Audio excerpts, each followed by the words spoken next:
Olá a todos vocês alunos da disciplina de análise de circuitos elétricos. Eu estou fazendo esse vídeo a fim de tirar algumas dúvidas que vocês possam ter a respeito da atividade prática da disciplina. Em caso de qualquer dúvida que vocês ainda não consigam tirar a partir desse vídeo, eu peço que vocês enviem uma tutoria através do canal da tutoria e eu estarei respondendo vocês, ok? Então, a nossa atividade prática ela se encontra na aula número 11, tá? Então, se vocês forem até a aula número 11, vocês vão encontrar o arquivo com o roteiro da atividade prática, vocês podem baixar ele no computador de vocês. A atividade prática ela foi dividida em 3 partes e ela tem 7 experimentos, ok? Então, eu vou passar um a um, fazer uma explicação sobre cada um deles, mas tem diversos deles que vocês encontram já alguns outros vídeos, algumas outras explicações dentro de algumas aulas que são disponibilizadas na disciplina. Mas eu vou ir dizendo isso para vocês. Então, primeiramente, a atividade pode parecer bastante longa, bastante extensa, mas é porque muito do que tem no roteiro, ele é explicativo, ok? Para que seja mais fácil que vocês façam a atividade prática. Ela, no geral, não é difícil, vocês vão utilizar o kit de vocês, então todo mundo que, porventura, ainda não tem o kit pode entrar em contato comigo através do canal da tutoria e a gente vai providenciar, ok? Então, vamos lá. Vamos partir da primeira parte. A primeira parte, ela é de simulação, certo? Então, nessa primeira parte, vocês vão estar utilizando o Multisim Online. O Multisim Online, ele é online. Vocês não precisam baixar, então, o software para o computador de vocês. Vocês vão utilizar ele online, basta que vocês criem uma conta e vocês já podem utilizar ele. Tem várias dicas sobre como fazer a utilização do Multisim. Ali na aula número 13, tem um vídeo explicativo que ensina vocês, então, como que joga os componentes para dentro do Multisim, como que faz as medições. Então, todas essas dúvidas sobre o Multisim, vocês conseguem aí através desse vídeo, ok? Além disso, é importante que vocês entendam como que vocês vão fazer essas simulações. Como nós temos muitos alunos e a gente tenta evitar ao máximo o plágio, a gente fez uma atividade prática que depende do número da RU de vocês, ok? Então, por exemplo, na primeira atividade, é um circuito que é um divisor de tensão, ou seja, é uma fonte senoidal, ok?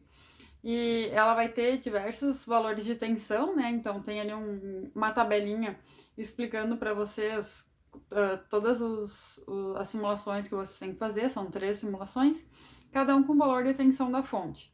Então, a gente começa, por exemplo, com 20 volts, ok? E cada um dos 2 resistores tem um valor. E esse valor do resistor vai depender do RU de vocês, tá? Então, por exemplo, o meu RU é 21,45575. E aí pede, por exemplo, o primeiro resistor, que é o resistor R1, tem ali já um desenho para vocês, né? O resistor R1, ele vale o primeiro dígito da RU vezes 1000. Então, por exemplo, o meu RU é 21,45575. Então, o primeiro dígito é o 2, logo, o primeiro resistor ele vai ser 2 vezes 1000, ou seja, 2000 ohms, ou 2 kΩ, ok? E o segundo resistor, ele pede que seja o segundo dígito do RU de vocês vezes 100. Então, no caso do meu, o segundo dígito é 1, então vai ser 1 vezes 100, que é 100. Então, o segundo resistor, que é o resistor R2, vai ter um valor de 100 ohms, ok? Isso vocês vão continuar levando para o resto da atividade prática, sempre em função do número do RU de vocês, beleza? Então, o valor da fonte de tensão a gente informa, e o valor dos resistores, enfim, aí vocês conseguem a partir do RU. Qualquer dúvida que vocês tenham, vocês podem falar comigo. Caso o número da RU de vocês seja 0, né? Então, por exemplo, 21, 20 e alguma coisa. Então, o segundo dígito é 0. Nesse caso, vocês façam como se esse dígito fosse 1, ok?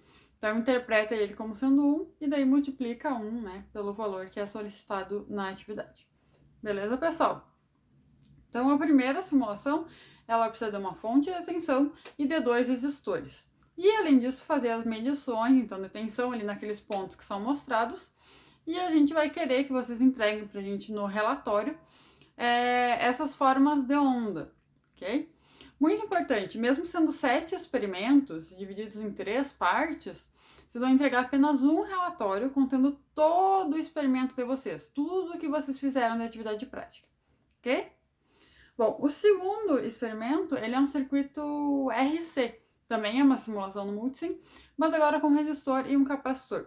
O capacitor já tem o valor estabelecido ali no roteiro e o resistor varia de acordo com o RU de vocês. O terceiro, ele é um circuito RL, ou seja, resistor e indutor, que também, né, tá tudo descrito ali nas tabelinhas como vocês vão fazer as simulações, ok? No quarto experimento, que é o último dessa parte de simulação, é o último dessa primeira parte, ele é um transformador, tá? Então, durante a disciplina, né, a gente aprende a parte de transformador, e aí vocês vão simular um transformador. Esse transformador, o número de espiras do primário vai depender do RU de vocês, tá bem?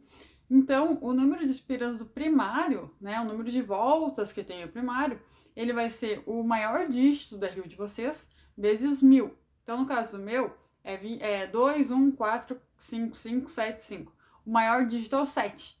Então, o meu primário teria 7.000 espiras e o secundário tem 5.000 espiras, conforme o secundário ele já é pré-determinado em 5.000 espiras, ok? Mas, professora, como é que eu faço para mudar isso no Multisim? Bom, basta que vocês cliquem em cima do transformador, vai abrir uma abinha, então, no lado direito, e vai pedir o NP e o NS, que é o número de espiras do primário e o número de espiras do secundário. E aí, vocês vão colocar, no meu caso, né, 7.000 e 5.000, ok? Aí depende do RU de vocês. Lembrando que o número vai de 1 a 9, né? Não pode ser 0 e no máximo 9, né? Porque daí se for acima disso já seria 10, já são dois números diferentes. Então, de 1 a 9, ok? No caso, né, de 1.000 a 9.000 espiras no primário de vocês. Muito bem, e com isso a gente acaba toda a primeira parte, que é a parte de simulação no Multisim. E a gente vai para a nossa segunda parte. Então, nessa segunda parte tem ali uma explicação para você sobre indutor e sobre capacitor, ok?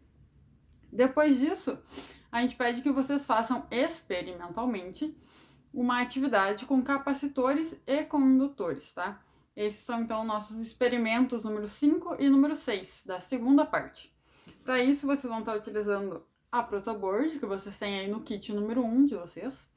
Então, é importante que vocês saibam como que se utiliza a protoboard, tá? Para que vocês façam as ligações. Então, eu vou dar aqui só umas dicas bem rápidas, mas vocês encontram aí também outros vídeos que explicam como que usa a protoboard.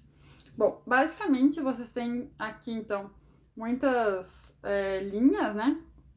Aqui do lado, por exemplo, tá escrito, em cima tá escrito as colunas A, B, C, D, I e E. E aqui do lado, número 1, 2, 3, enfim, né? Tem 1, 5, 10, para que vocês saibam as linhas. O que que isso significa? Aqui na linha número 1, tem o A, B, C, D e E, conforme vocês podem observar. Todos esses buraquinhos aqui, eles estão conectados por baixo, tá? Então, se você colocar, por exemplo, um resistor aqui no 1A e um indutor no 1C, ele vai estar conectado, tá? Porque todos eles estão conectados. Não há nenhuma conexão entre a linha 1 e a linha 2 e a linha 3, nenhuma conexão. Também não tem conexão entre essa parte e essa parte, ok? Não temos conexão. E essas linhas aqui do lado, elas são diferentes, tá? No caso, vocês não vão precisar usar elas por enquanto, mas elas têm uma conexão conforme segue a linha, tá? Então, por exemplo, aqui toda essa linha vermelha tá toda conectada. A linha azul também tá toda conectada, que é onde a gente normalmente coloca alimentação, tá? Ou mais ou menos. Então, uma coisa muito importante é que vocês não podem colocar um resistor, por exemplo, o resistor tem dois conectores, né? Dois lados. Não pode colocar um lado no 1A e o outro no 1E, por exemplo. Porque se estiver na mesma linha, é como se ele tivesse curto-circuitado por baixo. Então, vocês não podem fazer isso, ok? Podem, né? Só que vai dar errado, então não façam isso. Mas vocês têm mais vídeos aí explicando sobre como que usa a protoboard. Esses experimentos, vocês precisam, por exemplo, o primeiro deles é sobre capacitor. Professora, eu vou utilizar esses capacitores? Não, você não vai. Isso aqui são capacitores, mas não é esse que vocês vão utilizar. Os que vocês vão utilizar estão junto com esses daqui, tá? Lá no kit número 1. Mas são esses daqui, tá? Que são os capacitores cerâmicos. Então, para vocês saberem o valor deles, ali no próprio roteiro já explica como que vocês sabem. Porque se vocês olharem para o capacitor, vai estar escrito 102, 104, 300 e... Aqui, ó, 222. vocês podem observar que são uns numerozinhos, né, bem pequenininhos. Como que vocês vão saber o que isso significa em termos de capacitância? Bom, isso tem tanto ali no roteiro de vocês, como também está escrito aqui nesse papelzinho que veio junto, né? Então, que tem um número e o valor que equivale em capacitância. Então, vocês podem utilizar isso a favor de vocês também, tá? Então, são esses capacitores aqui, pessoal. E os indutores, né? Caso vocês não tenham encontrado indutores, porque estão acostumados com outros tipos de indutor, saibam que esses carinhas aqui são os indutores, tá bem, pessoal? Então, vocês podem saber também o valor deles através do código de cores, conforme também está descrito aí no roteiro, ok? Bom, é importante que vocês saibam que se vocês têm um multímetro, vocês vão medir a capacitância e a indutância equivalente. Bom, vocês podem medir também utilizando o multímetro para saber qual que é o resistor, qual que é o indutor e qual que é o capacitor. Se não quiser usar o código de cores, por exemplo, dá para fazer as medições. É importante que vocês saibam que as medições com multímetro para esse tipo de coisa, elas são feitas através desses buraquinhos aqui, tá? Tanto para indutância quanto para capacitância. Vocês vão utilizar esses buraquinhos aqui, ok? Então, se vocês precisarem, por exemplo, já fez lá, já conectou todos os capacitores e indutores no circuito, e agora vocês querem fazer a medição, vocês podem utilizar os fios que vocês recebem, esses daqui, também no kit 1. Vocês podem utilizar eles e conectar ali da protoboard até o multímetro, tá? Ou colocar direto aqui os indutores ou os capacitores, tá? Então, faz a medição lá e as pontinhas que tem que medir, coloca aqui. Também é importante que vocês saibam como regular, né? Essa parte aqui, então, para fazer a medição correta. Se vocês quiserem dicas sobre multímetro, tem outros vídeos aí dentro da disciplina que ensinam vocês a fazer isso, não se preocupem, ok? Então, lembrando então só que não precisa usar as ponteiras do multímetro. Vocês vão utilizar esses dois buraquinhos aqui, tá? Já tá escrito aqui do lado, ó, CX e LX, tá? Vocês vão medir através deles. Além disso, daí vocês vão fazer isso, né, para medir capacitância e indutância equivalente. Nós temos, aí a gente acaba a segunda parte. Então, a gente já terminou as primeiras duas partes e a gente já tá na terceira parte e no último experimento, que é uma medição utilizando o osciloscópio, tá? Então, vocês vão utilizar o transformador, que é esse carinha aqui, que ele veio no kit número 2 de vocês. E, além disso, vocês vão utilizar o osciloscópio, que é esse carinha aqui, junto com uma ponteira para fazer as medições. Então, para que vocês saibam como que faz para instalar o osciloscópio, porque vocês vão utilizar a tela do computador de vocês, né, para ver o que ele está medindo, como se fosse a tela do osciloscópio. Para aprender como que instala, então, o software dele, e para vocês terem também o driver para instalação, vocês podem ver isso na aula 14, tá? A gente tem um videozinho lá explicando a instalar ele, e tem o driver para instalação lá também, ok? Então, vocês vão, né, colocar a ponteira aqui na entrada 1 ou na entrada 2 do osciloscópio. Não é uma questão de força, tá, gente? É uma questão de jeito. Tem que conectar e girar, que daí ele não sai mais da ponteira. E aí vocês podem fazer a medição. É importante que antes vocês vejam se a ponteira está calibrada, tá? Então, tem tudo isso lá no vídeo da aula 14, ok? E em relação ao transformador, tem diversos cuidados que vocês precisam ter, tá?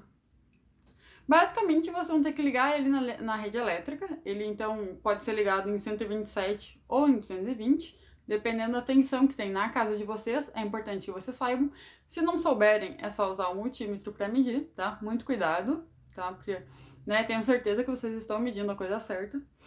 É importante, então, que vocês observem que ele tem essas duas chavezinhas aqui, tá, gente? Então, nelas, uma delas é para ligar e desligar ele. Então, se vocês ligarem tudo e não estiver funcionando, pode ser porque vocês não ligaram a chavezinha de liga. E o outro diz 110 e 220. Então, é muito importante que vocês saibam qual a tensão da casa de vocês para que vocês regulem certo, né? Então, aqui, por exemplo, em Curitiba, eu vou deixar em 110, ok? Se fosse em algum outro lugar que é 220, aí eu deixaria em 220. Uma observação. Não é 110, tá? Aqui é 127. Acontece que o país onde foi fabricado o transformador trabalha com 110 volts e não com 127.